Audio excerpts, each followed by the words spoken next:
Alors voilà, je m'appelle Zep, je suis auteur de bande dessinée, notamment du personnage Titeuf, et cette année, après 30 ans à venir au festival de bande dessinée d'Angoulême, je vais venir au festival du film d'Angoulême, et je suis très heureux de participer au jury.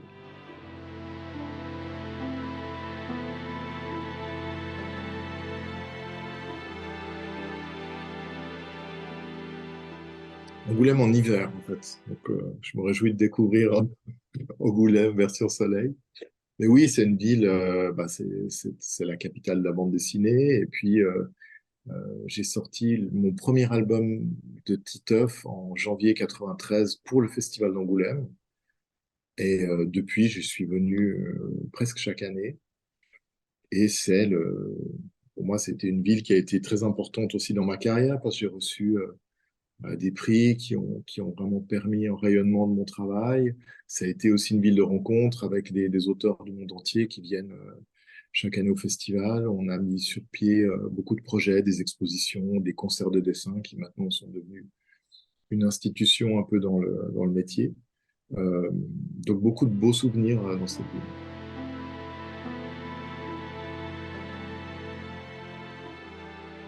Bah, en fait, on me propose souvent ça dans des festivals de cinéma et je décline toujours parce que souvent pour des questions de temps, parce que ça tombe pendant l'année, on travaille sur des albums et s'arrêter pour aller voir plein de films, même si ça fait très envie, c'est pas forcément possible. Là, c'est pendant les vacances. Et puis voilà, je suis avec ma fille qui est ultra cinéphile et qui est très heureuse de venir avec moi au festival et ma compagne aussi. Donc, c'est entre des vacances et des vacances, on va au cinéma, c'est assez génial.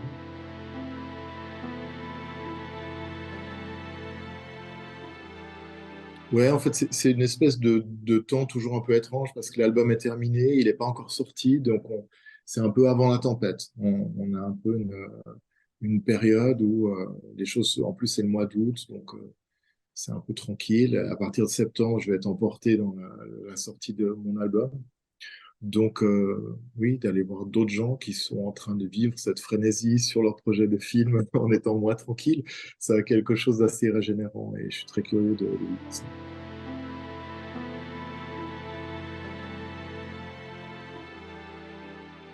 J'ai pas d'attente particulière, en fait, je suis très curieux de voir ce qui va se proposer. Moi, je suis cinéphile depuis longtemps, j'ai été même projectionniste quand j'étais jeune. J'ai organisé des projections clandestines dans des cinémas quand j'avais 20 ans pour présenter des films ciné-club que j'aimais à mes amis.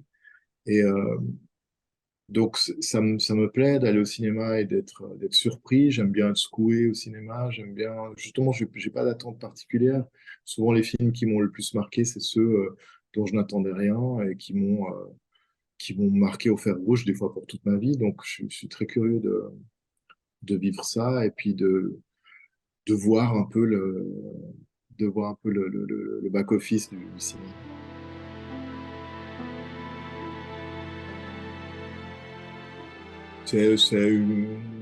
Peut-être une à deux fois par mois. Ouais.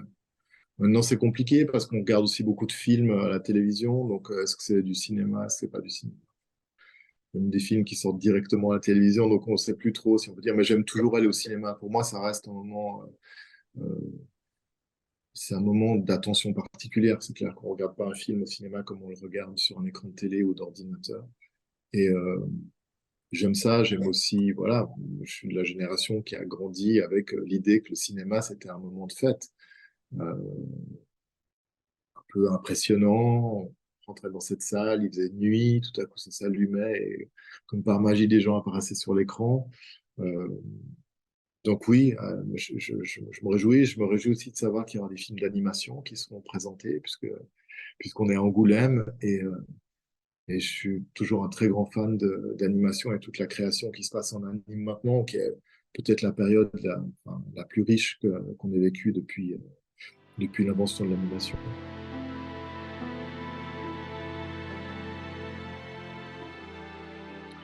Alors moi, j'habitais près du cinéma Disney, donc il y avait je sais pas, tous les 2 mois, un nouveau Disney qui sortait. On était persuadé qu'il sortait, en fait. Il ressortait parce qu'il n'existait pas encore en vidéo.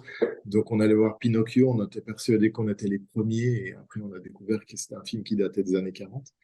Euh, donc, j'ai beaucoup d'émotions très fortes liées au cinéma, d'animation avec les films Disney.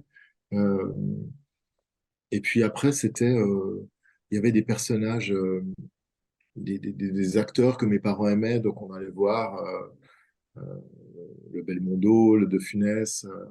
Et puis après, quand je suis devenu indépendant, que je suis allé au cinéma tout seul, euh, ça a été d'abord sur le cinéma américain.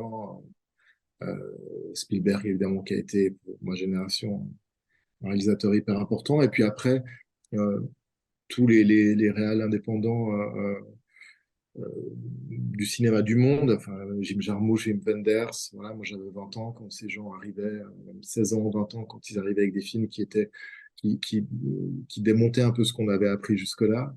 Donc ça, c'était assez fascinant. Comme j'étais inscrit au ciné-club, j'étais projectionniste de temps en temps, ça m'a permis d'en rencontrer certains. Je me souviens de Kieslowski qui venait affronter tout le monde pour présenter son décalogue avec des détracteurs qui étaient là, qui venaient pour s'engueuler avec lui. C'était assez beau. Et puis, j'ai grandi à Genève. Je vis toujours à Genève, qui est une ville où il y a eu quand même pas mal de... On a énormément de cinéma.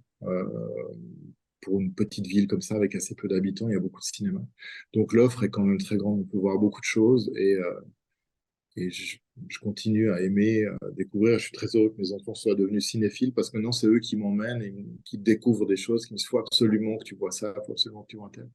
Donc, j'ai découvert des nouveaux réals vers lesquels je ne serais pas allé parce que comme ça, de manière formelle, par exemple, le cinéma de genre d'horreur m'attire pas beaucoup, mais j'ai adoré voir les films de Harry Aster.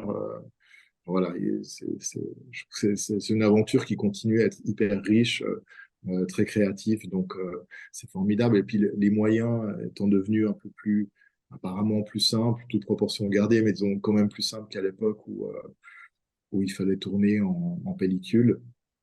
Il y a aussi des gens qui font comme ça des films presque dans leur coin. Euh, j'ai l'impression qu'avant, être réalisateur, ça impliquait forcément d'être un chef d'entreprise qui savait diriger beaucoup de gens. Maintenant, il y a des films, des réalisateurs qui sont presque des auteurs dans leur coin, qui font un film avec très peu de moyens. Donc ça aussi, c'est intéressant, ce changement-là. Pour le coup, là, on s'approche plus de la bande dessinée avec des gens qui sont dans leur monde un peu fragile et qui font une œuvre ils font une œuvre dans leur grenier et puis tout à coup ils la présentent au monde un peu timidement et on découvre parfois des pépites.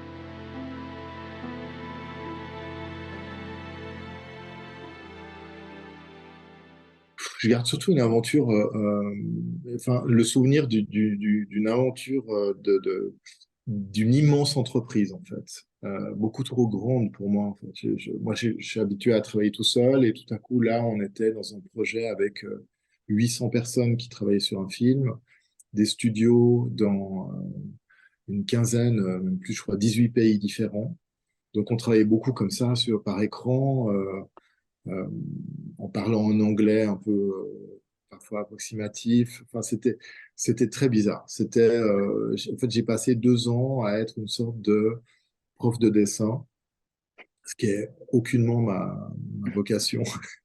Moi, j'aime dessiner, raconter des histoires. Donc, toute la pré-production, j'ai adoré ça.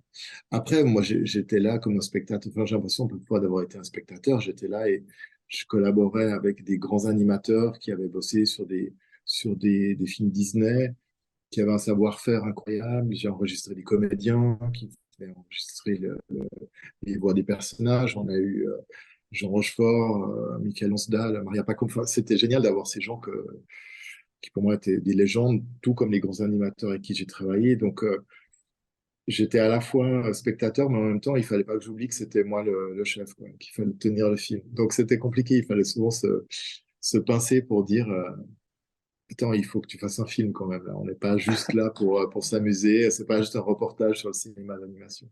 Donc, j'ai aimé ça. J'ai adoré le faire une fois. Je pense que je le referai pas parce que j'ai l'impression d'avoir passé beaucoup de temps à faire des choses pour lesquelles je suis pas très, très qualifié, à savoir diriger des équipes, écouter les revendications syndicales de tout le monde, essayer de ménager les conflits qu'il y a entre les diverses équipes, gérer les problèmes de finances avec le studio de Madrid et celui de Tombouctou. Enfin voilà, tout ça m'intéresse pour finir assez peu. Enfin, c'était intéressant de le vivre une fois, mais je crois pas que je sois la meilleure personne pour le faire.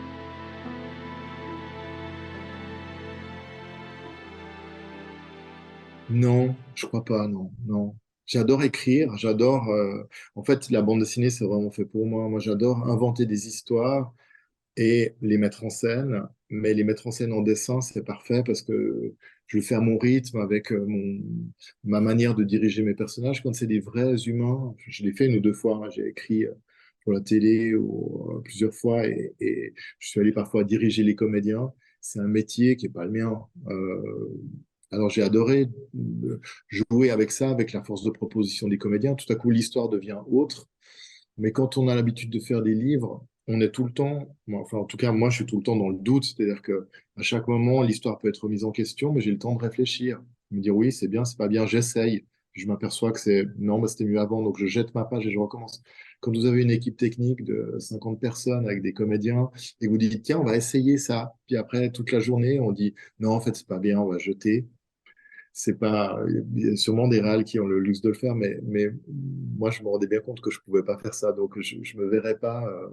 Non, je pense que c'est vraiment un métier pour lequel il faut une nature qui est pas la mienne. Et jouer l'acteur? Ah non, quelle horreur. J'aime pas ça du tout.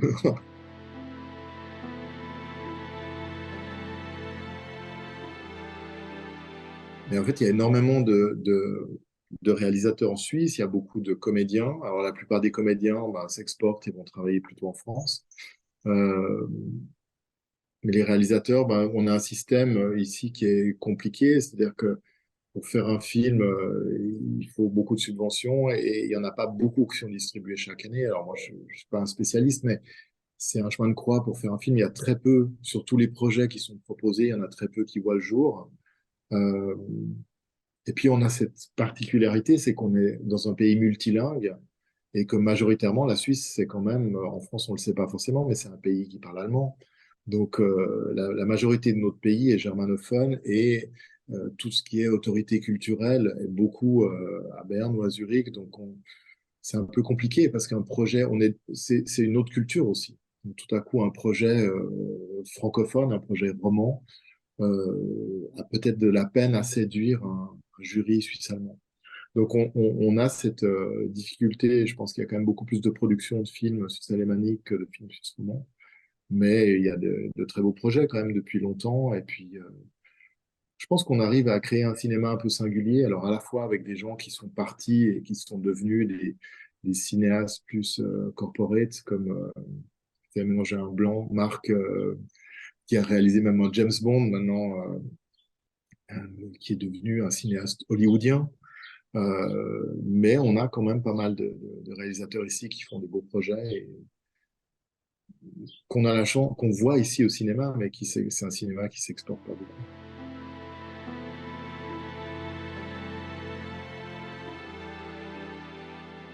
Euh, en bande dessinée, je peux vous répondre, mais au cinéma, bah, la francophonie, c'est quand même une communauté. C'est quand même une communauté qui a quelquefois des aspects de village d'Astérix, en tout cas en Suisse, où on doit se défendre contre l'envahisseur. En tout cas, nous, en Suisse, c'est compliqué parce que le cinéma américain est très envahissant. Je pense qu'en France, il l'est aussi. Mais le cinéma français est beaucoup plus fort. C'est déjà constitué. Il y a déjà une puissance à lui tout seul, ce qui n'est pas le cas du cinéma suisse francophone.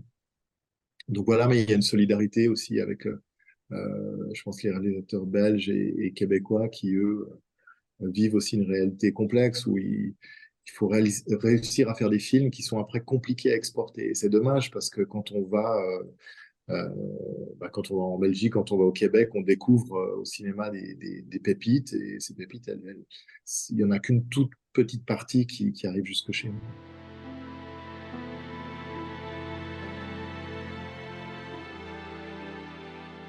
Elle va mener ça, mais enfin, je suis assez confiant, quoi. Je me réjouis de voir tous ces films. Enfin, je pense que de toute façon, À partir du moment où on accepte de faire partie d'un jury, c'est ça nous fait plaisir de le faire.